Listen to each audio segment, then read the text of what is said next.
Hi, and welcome to Japanese Craft Beer Reviews. Today, let's go to the city of Takatsuki in Osaka Prefecture to look at one of the oldest craft brewers in Japan, and in fact, probably the oldest certainly in the Kansai region, and that is Kuninocho. And they are a kind of subsidiary of a sake brewery called Kotobuki Shuzo, Kotobuki Brewing. And they're located in the city of Takatsuki in Osaka. And they were founded in 1822 as a sake brewer, of course, and in the area called Setsu Tomida.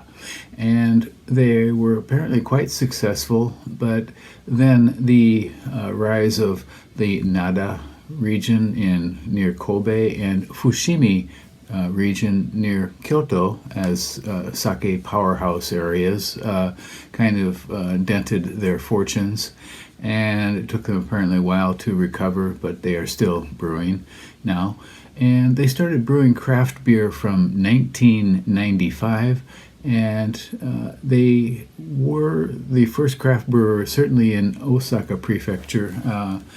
I recall talking with the head brewer at Mino Brewery once and asking if they were the first craft brewers in Osaka, and she said something like, I think Kuninocho was the first. I imagine she would know. They're the only shochu distiller in Osaka, and they also of course make sake and beer. Shochu is a traditional Japanese hard liquor made from rice or barley or sweet potato, things like that. Beer is this one. It's called Kuninochi Kura Kölsch.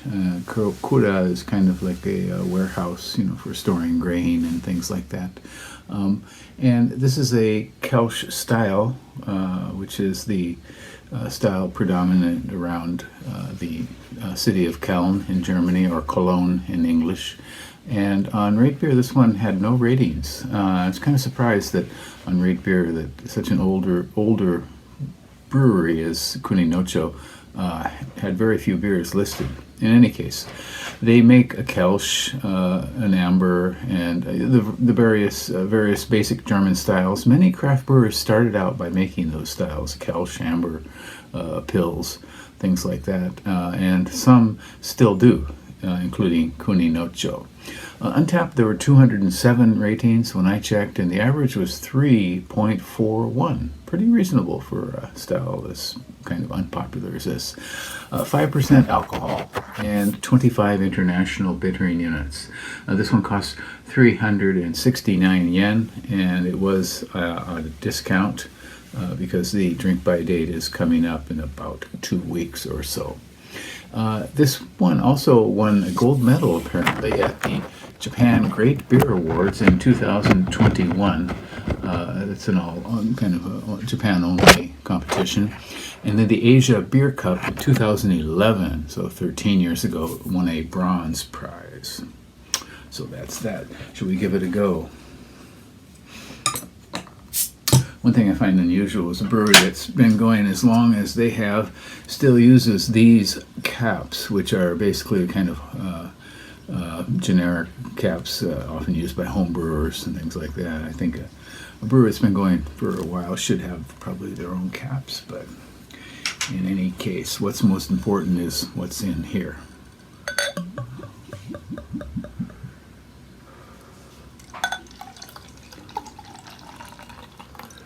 Okay.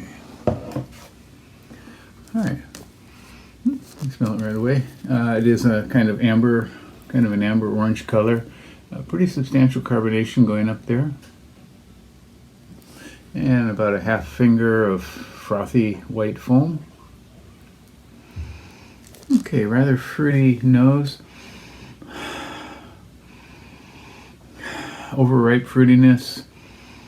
Kind of like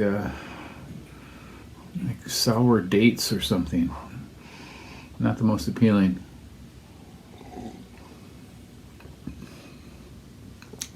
Flavor is about the same. Kind of stale. Again, overripe fruit. like a melange maybe of apples, pears, something a little tartar, a little bit like, I don't know, like green strawberries or something like that. Overall, it's not terribly pleasant. And I wouldn't say it's the most appealing Kölsch I've had in my life. You may want to give it a go if you happen to see it somewhere. Again, it's called Kuninocho Beer Kura Kölsch, and it's brewed by Kotobuki Brewing in Takatsuki, Osaka. So I have seen them at festivals occasionally, but they don't have the strongest presence in Osaka Prefecture, and certainly not in Japan. But you might want to try them out if you happen to see their bottles around. I'll be reviewing another one, an amber that they make, an amber ale. Okay, well, that's it for today. I hope you're doing well. Please do subscribe, and I hope you have somebody that will beer you. Bye-bye.